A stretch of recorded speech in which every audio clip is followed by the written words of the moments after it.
Have you ever found a brand new life insurance policy in your name with a benefit so large it made your stomach turn? Have you ever realized the man who promised to love you in sickness and in health was quietly hoping for the sickness part? And have you ever decided to die just long enough to see who would truly grieve? My name is Evelyn, and when I turned 62, I thought the worst thing that could happen was getting old. I had married Richard 20 years earlier after both of us had lost our first spouses. He was charming, silver-haired, always smiling, the kind of man who opened doors and remembered birthdays. I brought the house on the lake, the savings, and the jewelry my late husband had given me. Richard brought his golf clubs and a smile that never quite reached his eyes. For a long time I told myself I was being silly. I told myself a younger man could love an older woman for who she was. But little things began to pile up like unpaid bills in a drawer you keep meaning to open. He would ask how much the lake house might sell for now. He was constantly glued to his phone, sweating over sports scores and online games. He would look irritated when I had a cough that lasted too long and say we couldn't afford these doctor visits forever. And then came the afternoon my heart started racing so badly I thought this is it, this is how it ends. The ambulance took me to the hospital and they ran every test known to man. Richard sat in the corner reading golf magazines. When the nurse stepped out he leaned over and whispered, "Have you thought any more about adding me to the safe deposit box just in case something happens?" I looked at him and felt ice crawl through my veins. The doctor came back and said it was only stress and I would be fine with new medication and less worry. Richard sighed and said, "Well, that's a relief, I suppose." I went home that night and lay awake listening to him snore, and I knew I had to find out the truth before the next episode was real. I remember the day I met Richard so clearly it feels like looking at a photograph of a stranger. It was 3 years after my first husband, Thomas, had passed away from cancer. I was 58, lonely, and living in a house that felt too big for one person. My friends kept telling me that life wasn't over, that I was still vibrant, that I should get out there. So I joined a bridge club at the community center, and there he was. Richard Bennett. He was 60, but he moved like a man of 40. He had that thick silver hair and a way of looking at you that made you feel like you were the only person in the room. He told me he was a widower too, that his wife had died in a car accident 5 years prior, and that he understood the specific kind of silence that fills a house after a funeral. We bonded over grief, or at least I thought we did. Looking back now, I see that I was bonding over grief, and he was bonding over opportunity. He was a retired consultant, he said, though he never was quite specific about what he consulted on. He drove a nice car, wore nice suits, and always picked up the check. It wasn't until 6 months after the wedding that I realized the car was leased, the suits were old, and the checks were being paid with credit cards that were slowly maxing out. But by then, I was in love. Or I was in love with the idea of not being alone. I let him move into the lake house Thomas had built for me. I put his name on the joint checking account for household expenses. I ignored the way he never seemed to have cash for the contractor when the roof needed fixing, or how he always had a reason why his own investments were tied up in complicated trusts. I was the frog in the pot of water, and Richard was slowly turning up the heat. The turning point wasn't the money, though. It was the indifference. It started small. He stopped asking how my day was. He stopped coming to Sunday dinner with my children, Michael and Claire, claiming he had a headache or a golf tournament. Then came the gambling apps. I would wake up at 2 in the morning and see the glow of his phone screen in the dark. He would be tapping away, muttering curses under his breath. When I asked him about it, he would snap at me, saying he was managing his portfolio. But I knew what a slot machine sounded like. I knew what the little ding-ding-ding of a digital win sounded like. I started checking the mail before he got home.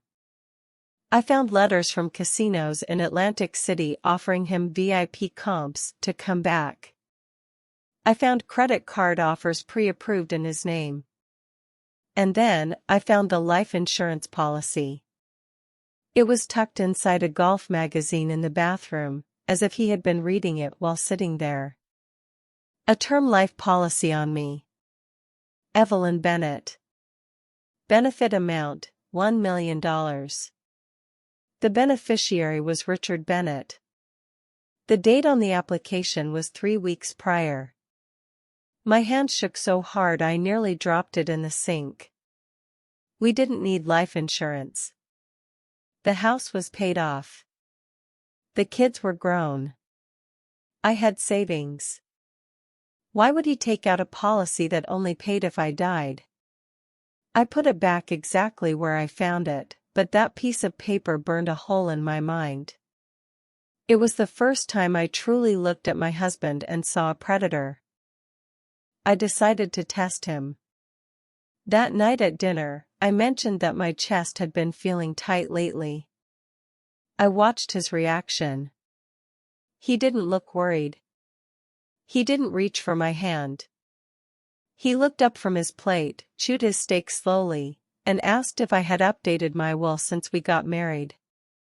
He said, "You know, Evelyn, probate is a nightmare. We really should make sure everything is streamlined just in case." I felt sick. Physically sick. I went to the bathroom and splashed cold water on my face and looked at the woman in the mirror. She looked tired. She looked scared. But beneath the fear, I saw a spark of the woman I used to be before Richard. The woman who raised 2 children while working full-time. The woman who nursed a dying husband for 2 years. I told myself, "Evelyn, you are not a victim. You are a survivor. And survivors don't wait for the axe to fall. They grab the handle." I called my oldest friend Margaret the very next morning. Margaret had been a detective for 35 years before she retired to a cabin on the north side of the lake. She was the kind of woman who could smell a lie from 3 counties away. I drove to her place, making sure Richard thought I was going to the grocery store. We sat on her porch drinking strong coffee and I told her everything. The gambling. The debts I suspected. The life insurance policy. The way he looked at me when I coughed. Margaret listened without interrupting. When I finished, she set her mug down and said, "Evelyn, that man is not waiting for you to die. He is hoping to hurry it along." She told me we needed proof. Not just for a divorce, because a man like Richard would drag a divorce out for years and try to claim half the house. We needed to prove he was after the money so we could get an annulment or a fraud ruling. Or at the very least, ensure he got absolutely nothing. Margaret came up with the plan. She said, "If you want to know who someone really is, you have to leave the room. And in a marriage, the only way to leave the room permanently is to die." We called my lawyer, Susan, who had been Thomas's lawyer for decades. Susan was horrified, but she agreed to help. She drafted the trust documents immediately. We moved the house, the savings, and the contents of the large safe deposit box into an irrevocable trust for my children. Richard wouldn't know. He never checked the actual bank records, just the balance on the ATM receipt. As long as the debit card worked, he didn't care. The day of the accident was a Tuesday in late October. The air was crisp and the leaves were turning that deep, bruised purple. I told Richard the first wanted to take the boat out one last time to clear my head. He was sitting on the sofa watching a football game. He didn't even look at me. He just said, "Don't be out too late, I want dinner at 6. I looked at the back of his head and thought, you will never eat a dinner I cook again. I drove to the marina with a knot in my stomach. The plan was dangerous. If I messed it up, I would look like a fool. If I slipped and actually drowned, well, Richard would win. I launched the small motorboat, the one Thomas had taught me to drive 30 years ago. I motored out to the deepest part of the lake, near the jagged rocks of Needle Point. Margaret was waiting there in her pontoon boat, hidden behind a cluster of trees on the shore. I staged the scene.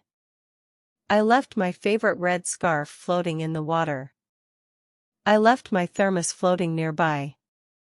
I tipped over the tackle box so it looked like a struggle or a slip. Then, Margaret used her winch. We attached it to the gunwale of my boat and pulled until it capsized. It made a sickening sound as it flipped, the engine gurgling as it went under. I climbed onto Margaret's boat, shivering not from cold but from adrenaline. We motored quietly back to her private dock, hidden by the woods. Margaret called 911 from a burner phone and reported an overturned vessel near the point. Then we went inside her cabin, locked the door, and turned on the police scanner. I spent those 2 weeks in Margaret's cabin. It was a strange limbo. I had no cell service, no internet, no contact with the outside world except for the tablet Susan had set up. Susan had installed tiny, hidden cameras in my living room and kitchen months earlier, disguised as smoke detectors and motion sensors, under the guise of upgrading our security system. Richard had been annoyed at the cost, but he never looked at them closely. Now, those cameras were my window into my own afterlife. I sat wrapped in a blanket, drinking tea, watching the man I had married react to my death. I wanted him to prove me wrong. Part of me, the part that still remembered our wedding day, wanted to see him collapse. I wanted to see him pace the floor. I wanted to see him call my name. But the feed didn't lie. The first night, the sheriff knocked on the door around 7.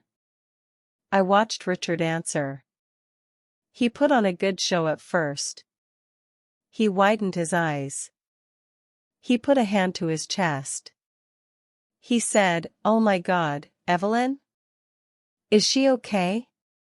When the sheriff shook his head and said they hadn't found a body but the boat was overturned, Richard slumped against the doorframe.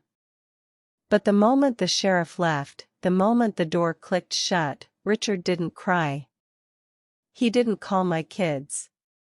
He walked straight to the kitchen, opened the liquor cabinet, and poured himself 3 fingers of expensive scotch.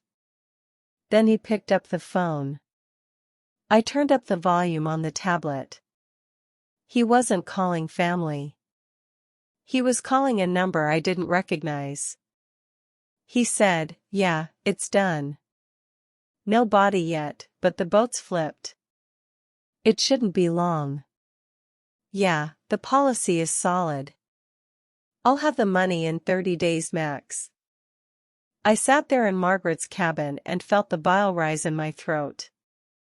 He wasn't just indifferent. He was counting the cash before I was even cold.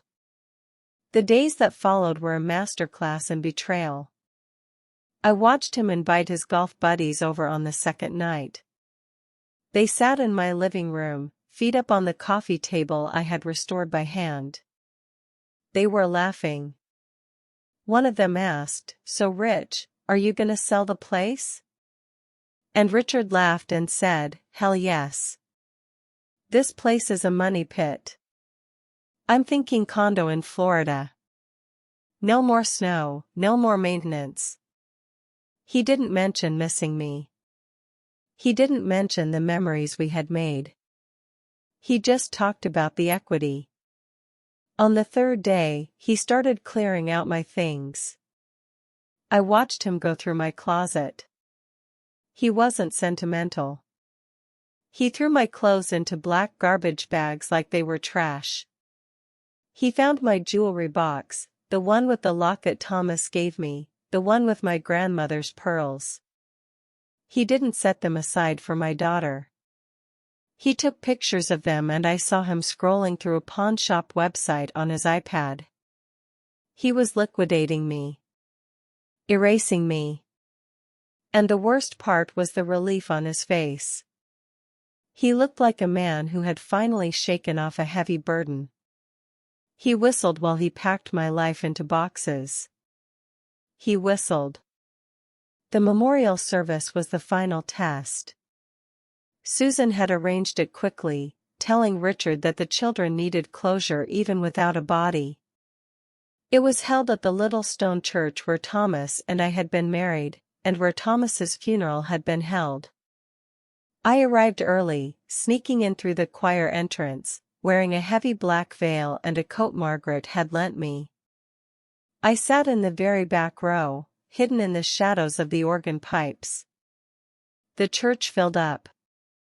My son Michael and daughter Claire had flown in, looking pale and shaken.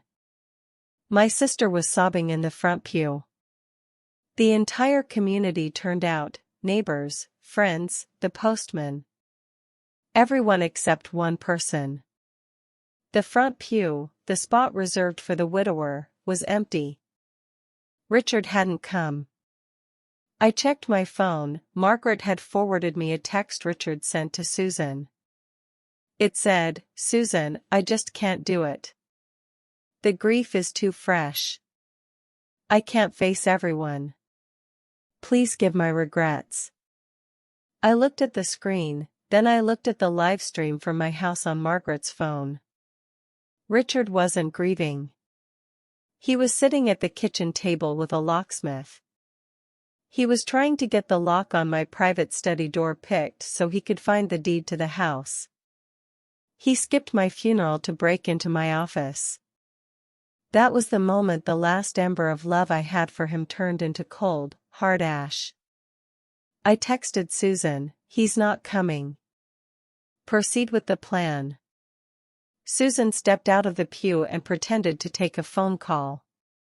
She came back in and whispered something to the bank manager, Mr. Henderson, who was sitting a few rows back. Mr. Henderson nodded and slipped out. The service continued. Michael got up and spoke about how I used to take him fishing, how I taught him that patience was the most important virtue. Claire read a poem about the water claiming what it loved. I cried then. I cried for the pain I was causing them. But I knew this was the only way to save what was left of our family's future. When the service ended, Susan stood up and signaled to me. I slipped out the side door and met her and Margaret in the parking lot. Margaret drove us to the bank. It was time for the resurrection. We walked into the bank lobby just as the commotion was starting. Richard was already there. He had apparently finished with the locksmith at the house and come straight here. He was standing at the teller counter, his face red, veins bulging in his neck. He was waving a piece of paper in the air, a power of attorney document I had signed 3 years ago when I went in for hip surgery, a document that was supposed to be for medical emergencies only. He was shouting at the young teller, "I am her husband. I have emergency power of attorney. She is missing and I have urgent expenses to cover for the search. I need you to drill that box now." The bank manager, Mr. Henderson, was trying to intervene. He was saying, "Mr. Bennett, please, we cannot open a safe deposit box without a court order or the account holder present. Power of attorney is for living expenses, not accessing secured vaults." Richard slammed his hand on the marble counter. "She is gone. The police say she drowned. That money is mine by right of marriage. Stop stalling and get the drill." The lobby had gone silent. Customers were staring. Security was edging closer. I took a deep breath, straightened my spine, and walked through the heavy glass doors. Margaret and Susan flanked me like bodyguards. I took off the heavy veil and let it drop to the floor. I walked right up behind him and said, in a voice loud enough for the whole room to hear, "Looking for something, darling?"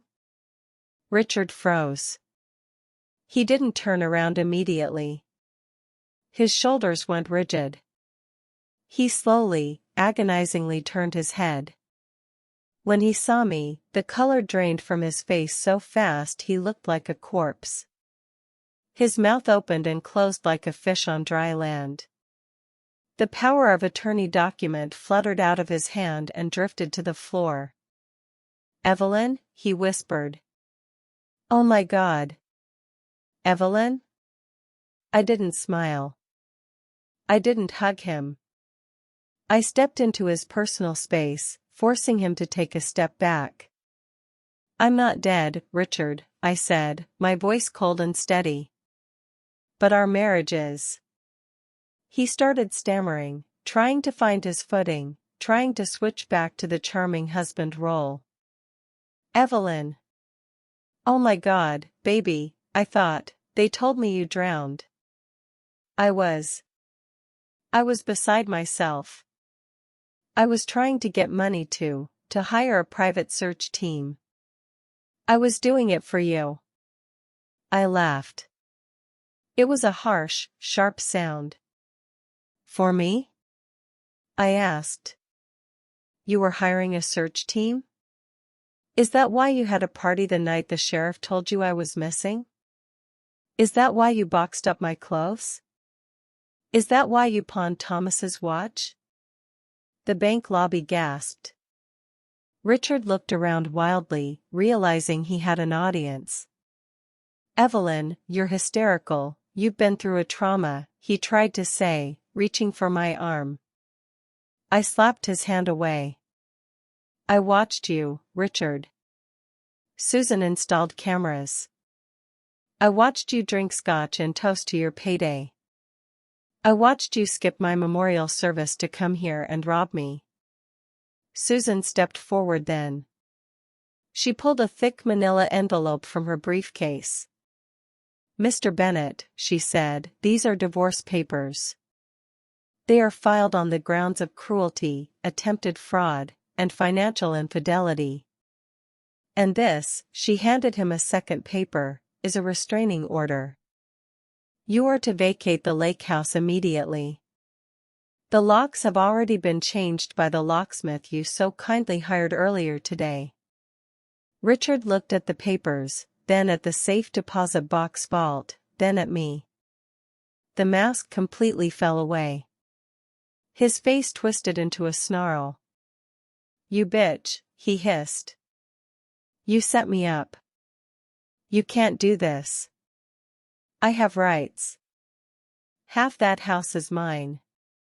I leaned in close, so close I could smell the scotch on his breath from his grieving breakfast. "Actually, Richard," I whispered, "you have nothing. The house was Thomas's. The money was Thomas's. And the big safe deposit box you're so desperate to open? It's empty. I moved everything into an irrevocable trust for Michael and Claire months ago. You get nothing. Not one dime. Not even the scarf that is still floating on the lake." Security stepped in then, taking Richard by the arms. He started screaming as they dragged him out. He screamed that I was crazy, that I had kidnapped myself, that he would sue everyone.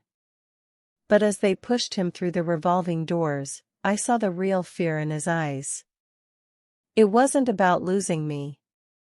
It was about the debts. He had gambling debts close to $600,000. The casinos had been sending letters for months, letters he thought he had successfully hidden. He thought my life insurance and the contents of that box would save him from the loan sharks he had borrowed from. Instead, my resurrection was his death sentence. The divorce was final in 28 days. It was the fastest proceeding in the county's history because the judge watched the footage from my living room. He saw Richard toasting my death. He saw Richard pawning my things. He signed the order without even looking at Richard's lawyer. Richard left town within a week. The house was foreclosed on, not my house, but the secret apartment he had rented in the city to meet his bookie. Last I heard, he was living in a one-room apartment above a dive bar 3 states away, pouring drinks for tips and looking over his shoulder every time a car backfired. My children and I took the boat out the next summer, on the anniversary of the day I died. We motored out to Needle Point. The water was calm and blue. We scattered rose petals on the surface, not for me, but for the woman I used to be, the naive woman who thought she needed a man to be whole. Then we opened a bottle of expensive champagne and toasted to being alive. I still go out on the water every chance I get. Only now, Michael or Claire or both come with me. And when the sun sets over the lake, painting the sky in purples and golds, I look at the empty seat beside me and I feel nothing but peace. Because I learned the hardest truth a woman can learn. Some people don't love you, they love what they think they'll inherit when you're gone. And sometimes the only way to see who really cares is to die for a few days and watch who cries at your funeral and who runs straight to the bank. If this story reminded you that actions speak louder than words, please hit that like button. And if you have ever had to test someone's loyalty, tell me about it in the comments. Subscribe for more stories about justice served cold. Take care of yourselves.